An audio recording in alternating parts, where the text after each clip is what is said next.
كل سنة وانتم طيبين. رمضان على الأبواب وخلاص، فاضل مفيش كام ساعة إن شاء الله ندخل في رمضان. أنا النهاردة هعمل لكم الطعمية البيتي زي ما انتم شايفين كده. أنا هحطها في الفريزر، عملت منها حوالي 6 أكياس زي ما احنا شايفين كده. هنبتدي بقى نشوف الطعمية البيتي الجميلة زي ما احنا شايفين كده. لونها وريحتها جميل جدا، قمة في النظافة. وطبعا هنستخدم بعض من الزيت عشان يبقى نضيف. وفي كمان مرة تانية ان شاء الله هعملها لكم مع الاير فراير. انا النهاردة بس هفرزها وهحطها في الفريزر عشان نستخدمها على طول في رمضان. وتعالوا مع بعض بقى نشوف ايه المقادير وهنعملها ازاي كده مع بعض. قمة في النظافة، احسن طبعا من بتاعة الشارع لان مبقاش ضامنين الزيت اللي هيتعمل فيها. معايا مكونات الطعمية. معايا فول مدشوش منقوع، والخضرة اللي معايا شبت، بقدونس، كزبرة خضراء، وكرات. الكرات مش كل الناس هتبقى عارفاه، انا عايزة بس اشوف لكم. بيبقى شبه شوية العود بتاع البصل، بيبقى شبه كده. ده الكرات ده بيتجاب من عند الناس بتاع الخضار او الخضرة. وشبت، بقدونس، كزبرة خضراء، والكرات.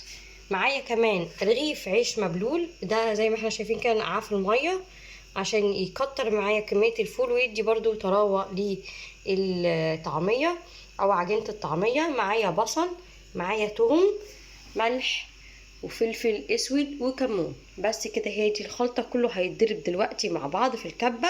هلخبط كل الكلام ده لان الكبه عندي مساحتها صغيره، وهاخد جزء جزء ونفرمهم مع بعض. جبت طبق كبير زي ما انتم شايفين كده. هقلب بقى فيه كل المكونات معايا. حطيت فيه الفول المدشوش المنقوع، مش بجيبه على طول من العلاف او من السوبر ماركت، لازم انقعه شويه.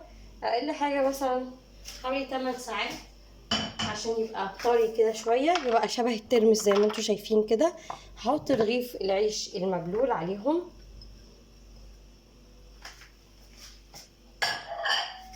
هنزل بالبصل، هي حوالي بصلايه او بصلتين على حسب الكميه اللي هعملها. ونزلت باربع خمس فصوص ثوم. هحاول اقلب دول كده مع بعض. وهنزل بقى بالملح والكمون والفلفل الاسود.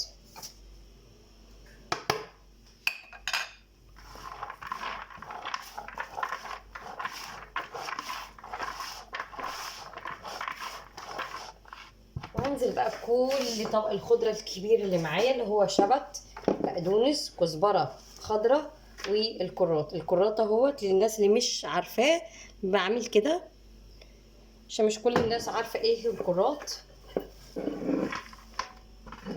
ده دايما الناس اللي بتربي فراخ بقى او بتربي طيور بيجيبوا الكرات ده بياكلوهم للكتاكيت كمان.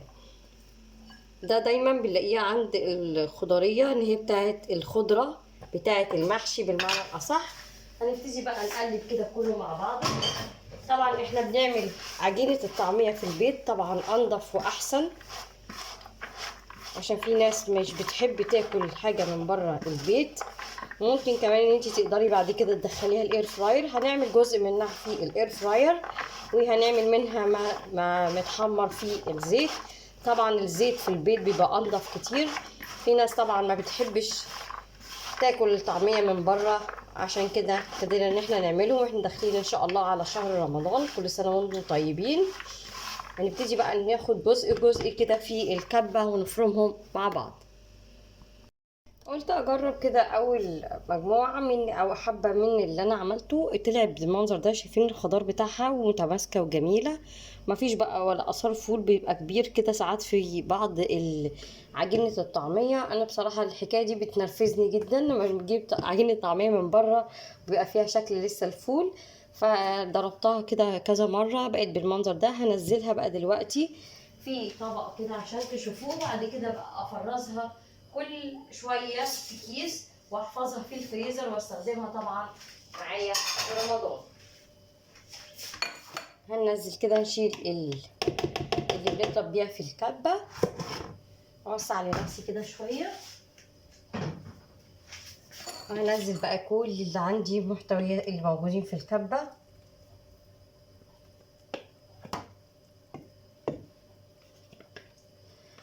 شايفين اللون الاخضر الجميل بتاع الخضره اللي احنا حطيناها، جميله ومتماسكه. نحط بقى عليها ممكن بيكربونات او للكربونات عشان تبقى هشه وجميله كده، ونضربها بعد كده. هوريكم طبعا وانا جايه بقليها. دلوقتي احنا هنحطها دلوقتي، هفرزها في الفريزر وهاجي استخدمها. يعني كل مجموعه كده، يعني مثلا الكميه على حسب بقى عدد الافراد اللي هتاكل، اشيل الكيس براحتي بقى خالص. جيب طبعا اكياس تلاجة نضيفة خالص، كيس جديد، ونحط فيه كل الكلام اللي احنا بنقوله ده.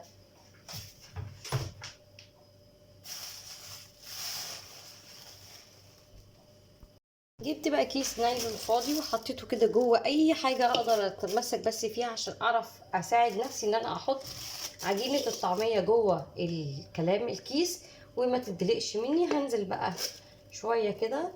انا بقى هحط كده الاكياس وهعملها متبططه بقى خالص عشان ما تاخدش معايا حيز في الفريزر، وتبقى سهله بعد كده لما اعوز ان انا استخدمها في خلال مثلا في السحور، في فطار عادي بعد رمضان، براحتكم مفيش مشكله.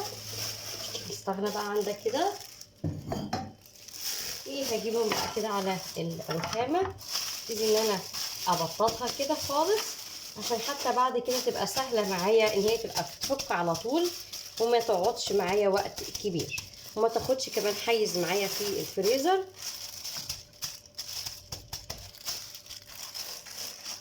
زي ما احنا شايفين كده هعمل كل بقى عجينه الطعميه اللي انا عملتها معاكم زي ما احنا شايفين بالمنظر ده.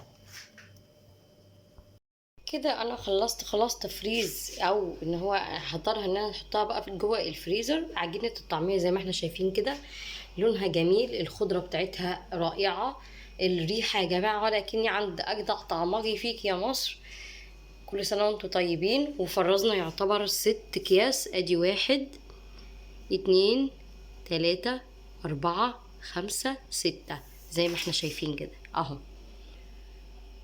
هنحطها بقى جوه الفريزر، ولما نحتاج بقى نشتغل بيها ان شاء الله في رمضان. وكل سنه وانتم طيبين. هنبتدي نقطع، ان انا عاملاها رفيعه كده عشان تبقى سهله على طول في يعني قبل السحور اطلعها على طول واعملها.